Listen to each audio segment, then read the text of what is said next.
चिंता में खुद को बर्बाद मत करो। ये बात उन दिनों की है जब वृद्धा मरवन में अपना समय व्यतीत कर रहे थे। इस समय तक बुद्ध की प्रसिद्धि दूर दूर तक फैल चुकी थी। बहुत दूर दूर से लोग अपनी चिंताओं और परेशानियों का समाधान खोजने के लिए पास आते थे। ऐसे ही एक दिन जब वृद्धा मरवन में अपनी शिष्यों को प्रवचन दे रहे थे, तो एक अधेड़ उम्र का व्यक्ति अपने 21 वर्ष के पुत्र को अपने साथ लिए बुद्ध की तरफ चला आ रहा था। जब ये प्रवचन स्थल के पास पहुंच गए तो एक नज़र उन पर डाली और इशारे से बैठने के लिए कहा। जब प्रवचन समाप्त हो गया और सभी लोग वहां से चले गए तो बुद्ध ने उस व्यक्ति को अपने पास बुलाया और बैठने के लिए कहा। यहाँ चारों तरफ हरियाली छाई हुई थी। मौसम बहुत सुहाना था और तरह तरह के पक्षियों की आवाजें गूंज रही थी। ऐसा नज़ारा देखकर उस व्यक्ति को अंदर से असीम शांति महसूस हो रही थी। इसके बाद बुद्ध ने उस व्यक्ति ने आने का कारण पूछा तो उस पर व्यक्ति ने कहा, ये तथागत मैं 2 दिन की लंबी यात्रा करके अपने पुत्र को आपसे मिलवाने लाया हूँ। ये मेरा इकलौता पुत्र है और ये हर समय थका थका रहता है। ऐसा लगता है जैसे इसके अंदर कोई जान ही नहीं है, कोई प्राणी नहीं है। इसका स्वभाव भी काफी चिड़चिड़ा हो गया है। अगर हम इससे कुछ भी कहते हैं तो ये हमारी छोटी छोटी बातों पर गुस्सा हो जाता है। इसके देखने की क्षमता भी उम्र से पहले ही कमजोर हो गई है और इसके बाल भी सफेद पड़ने लगे हैं। इतनी कम उम्र में इतनी बड़ी उम्र का लगना मुझे तो कुछ समझ नहीं आ रहा। इसके साथ क्या हो रहा है तथागत? मैं अपने पुत्र के स्वास्थ्य को लेकर बहुत चिंतित हूँ। जब मैं अपने पुत्र को वैद्य के पास लेकर गया तो उन्होंने कुछ औषधि दी और कहा, अपने पुत्र को तनाव कम लेने के लिए कहो। वो अपने दिमाग में बहुत अधिक तनाव लेता है, इसलिए उसकी ऐसी हालत हो गई है। लेकिन मुझे उनके बहुत समझाने के बाद भी तनाव का मतलब समझ नहीं आया। मुझे नहीं पता कि तनाव होता क्या है, ये किन कारणों से आता है और उसे कैसे अपने पुत्र के दिमाग से निकालूं। लेकिन मुझे सबसे पहले तो ये समझना है कि तनाव होता क्या है। इसलिए तथागत मैं आपके पास आया हूँ। कृपया आप मेरी समस्या का समाधान कीजिए। ये सुन बुद्ध उसके पुत्र को बड़े ध्यान से देखते हैं, उनके चेहरे को देखते हैं, उनकी आंखों को देखते हैं और फिर उसके हाथों को, नब्ज को भी देखते हैं। ये सारी विधि करने के पश्चात बुद्ध उस व्यक्ति से कहते हैं, तनाव लेना तो कोई नहीं चाहता, लेकिन फिर भी ये तनाव लोगों के दिमाग की तरह पकड़ लेता है और व्यक्ति जान भी नहीं पाता कि ये तनाव में जी रहा है। लेकिन अगर व्यक्ति तनाव के कारणों को अच्छे से समझ लेता है और तनाव के बारे में कोई ऐसा पैमाना बना लेता है जिससे वो जान सके कि ये कितने तनाव में है, तो वो इस समस्या का समाधान भी खोज सकता है। सबसे पहले तो तुम ये समझो कि तनाव होता क्या है। जब भी कोई व्यक्ति कोई काम कर रहा होता है लेकिन उसका मन कहीं दूर भटक रहा होता है, कल्पनाओं में होता है और उसके शरीर और मन के बीच एक दूरी पैदा हो जाती है। ये दूरी जितनी अधिक होगी व्यक्ति उतनी ही ज्यादा बेहोशी की अवस्था में होता है और शरीर व मन के बीच की इसी दूरी, इसी खिंचाव को तनाव कहा जाता है। आखिर कोई पसंदीदा खेल खेलने के बाद व्यक्ति चुस्ती और प्रसन्नता से क्यों भर जाता है, जबकि उसने तो अपने शरीर को थकाया है। लेकिन समझने वाली बात यह है कि खेलते समय मन और शरीर एक साथ पूरी तरह से उस खेल में केंद्रित होते हैं, जिससे शरीर और मन के बीच दूरी पैदा नहीं होती और कोई तनाव पैदा नहीं होता। और अगर दिमाग में कोई तनाव था भी तो वो भी दूर हो जाता है। लेकिन इसके विपरीत जब हम कोई ऐसा काम करते हैं जो हमें पसंद नहीं है, तो हमारा शरीर तो उस काम को कर रहा होता है, लेकिन हमारा मन कहीं दूर कल्पनाओं में भटक रहा होता है, जिससे शरीर और मन के बीच एक दूरी पैदा हो गई और तनाव ने जन्म ले लिया। इसीलिए व्यक्ति को एक समय पर सिर्फ एक ही काम करना चाहिए और अपने तन और मन की सारी शक्ति उसी एक काम पर लगा देनी चाहिए जिससे व्यक्ति के अंदर तनाव पैदा ही ना हो।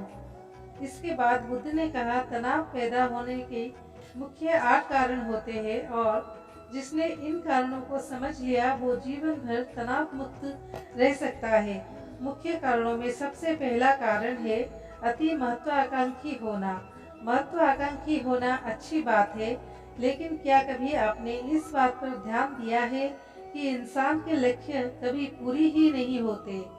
उसका एक लक्ष्य पूरा हुआ नहीं कि वो दूसरे की तरफ भागने लगता है, दूसरा पूरा हुआ तो तीसरे की तरफ, और इसी तरीके से वो अपने लक्ष्य को पाने के लिए जिंदगी भर गोल गोल घूमता रहता है। इसलिए जो व्यक्ति अति महत्वाकांक्षी होता है, जिसने बड़े बड़े लक्ष्य बनाए होते हैं, वो वर्तमान में कभी रह नहीं पाता।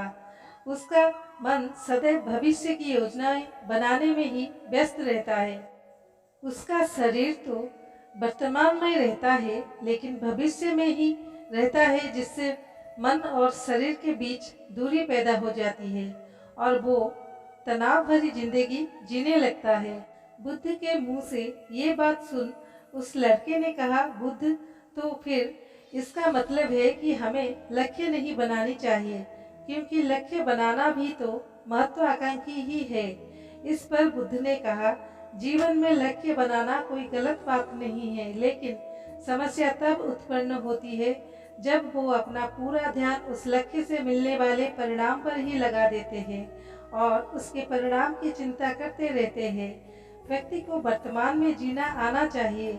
आप लक्ष्य बनाइए और उस लक्ष्य के प्रति के लिए कड़ी मेहनत करिए, लेकिन साथ ही साथ आपको इस बात का भी ज्ञान होना चाहिए कि आप अभी वर्तमान में जी रहे हैं और वर्तमान ही सत्य है।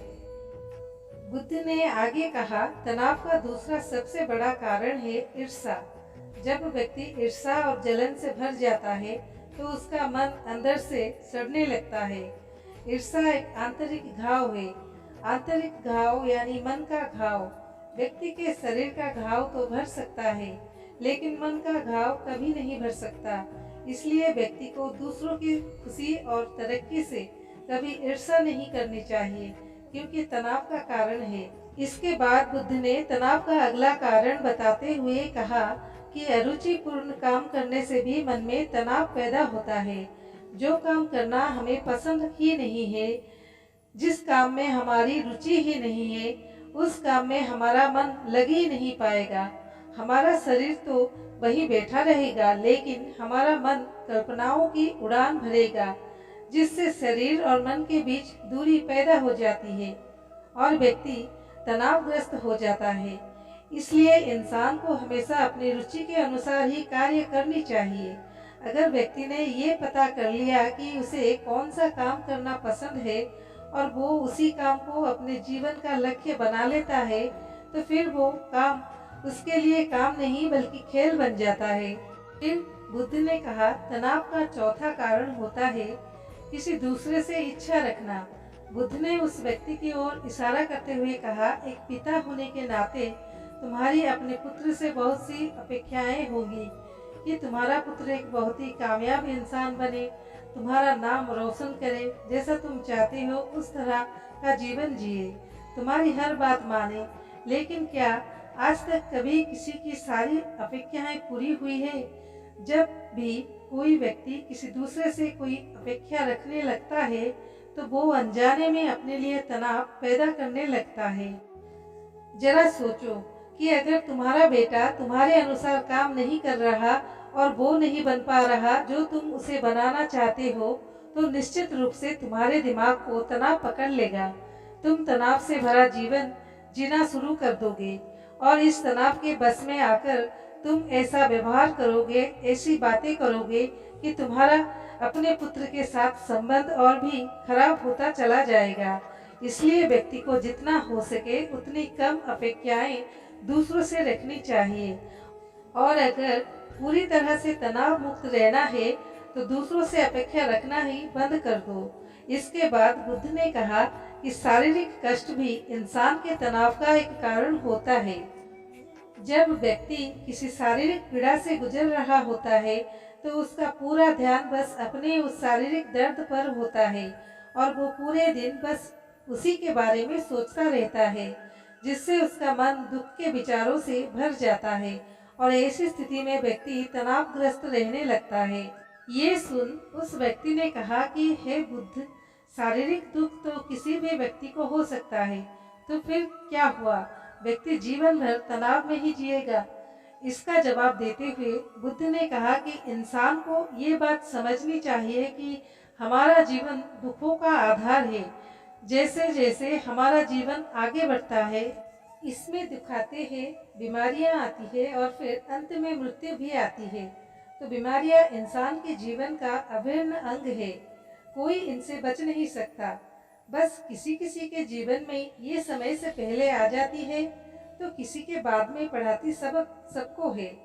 अब इंसान का मन इस बात को अच्छे से समझ लेगा तो फिर वो अपनी बीमारी के बारे में सोच सोच कर ज़्यादा तनाव नहीं लेगा, क्योंकि ये हमारे जीवन का अभिन्न हिस्सा है और इसके लिए व्यक्ति को शारीरिक रूप से भी अभ्यास करते रहना चाहिए।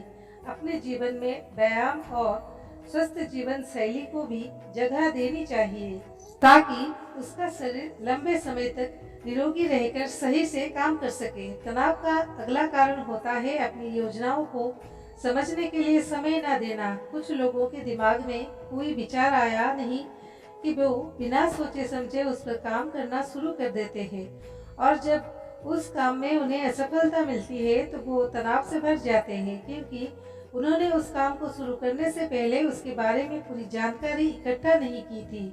इंसान को कोई भी काम शुरू करने से पहले उसके अच्छे और बुरे परिणामों के बारे में ठीक से सोच विचार कर लेना चाहिए। इंसान को इस बारे में भी सोच लेना चाहिए कि अगर ये योजना सफल नहीं हुई तो फिर इसके बाद मैं क्या करूँगा। इसलिए व्यक्ति को अपनी भावनाओं को ठीक से समझने के लिए पूरा समय देना चाहिए, ताकि बाद में उस योजना की वजह से तनाव पैदा ना हो। तनाव का 7वां सबसे बड़ा कारण होता है टाल मटोल करना, आज के काम को कल पर टालना। आप लोगों ने ये कहावत तो सुनी होगी कि आलसी इंसान के शरीर का सबसे बड़ा शत्रु है। इंसान आलस्य की वजह से आज के काम को कल के लिए टाल देता है और फिर काम को टालना उसकी आदत बन जाती है। काम को कल पर टालने वाले व्यक्ति का काम कभी भी समय पर पूरा नहीं हो पाता और अगर किसी तरह से पूरा हो भी जाता है तो वो उतना अच्छा नहीं हो पाता जितना अच्छा उसे किया जा सकता था और फिर ये बात व्यक्ति के अंदर तनाव पैदा करती है। लेकिन काम को टालना या काम को एकदम अंत समय पर करना एक आदत है, इसलिए व्यक्ति ना चाहते हुए भी बार बार अपनी इस आदत का शिकार बन जाता है और काम को टालता रहता है और फिर जब काम की समय सीमा पास आ जाती है तो वो तनाव से भरकर काम को करने पूरा का प्रयास करता है। इसलिए तनाव मुक्त रहने के लिए व्यक्ति को काम को टालने की आदत छोड़नी पड़ेगी और ये तभी संभव है जब व्यक्ति काम को समय से पहले खत्म करने का निश्चय करे। सबसे आखिरी और सबसे प्रमुख कारण जो तनाव का होता है वो है ज्यादा सोचना। लगातार सोचते रहना भी एक बीमारी है और ये उस व्यक्ति में सबसे ज्यादा पाई जाती है जो कपोल कल्पनाएं करता है, जो अतीत की घटनाओं और भविष्य की बातों के बारे में सोचता रहता है, जो बेवजह की अनुमान लगाता रहता है। इसलिए व्यक्ति को ज्यादा सोचने की आदत पर लगाम लगाना चाहिए। इसके लिए जितना हो सके खुद को काम में व्यस्त रखना चाहिए और हर दिन ध्यान का अभ्यास करने को अपने जीवन का हिस्सा बना लेना चाहिए। बुद्ध के मुंह से ये सारी बातें सुनकर उस व्यक्ति ने हाथ जोड़कर कहा, बुद्ध, मेरा पुत्र तो अभी मात्र 21 वर्ष का ही है और इसमें अभी इतनी समझ भी नहीं है कि ये आपकी बताई सारी बातों का एक साथ पालन कर सके। आप कृपया करके तनाव मुक्त रहने का कोई आसान सा तरीका बता दें, जिससे मेरा बेटा उसका अनुसरण भी कर सके और तनाव मुक्त भी रह सके।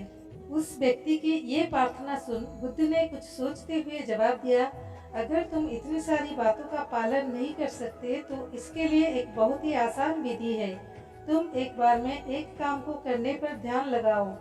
जो भी काम कर रहे हो उस समय पर सिर्फ उसी काम को करो, सिर्फ उस पर ही अपना पूरा ध्यान लगाओ और अगर तुम्हारा मन इधर उधर भटक जाता है तो जैसे ही तुम्हें याद आए उसे वापस फिर उसी काम में लगा दो।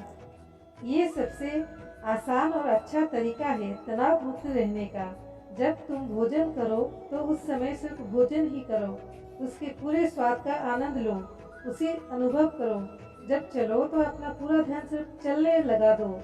इससे तुम्हारा मन और तुम्हारा शरीर दोनों एक जगह पर केंद्रित रहेंगे।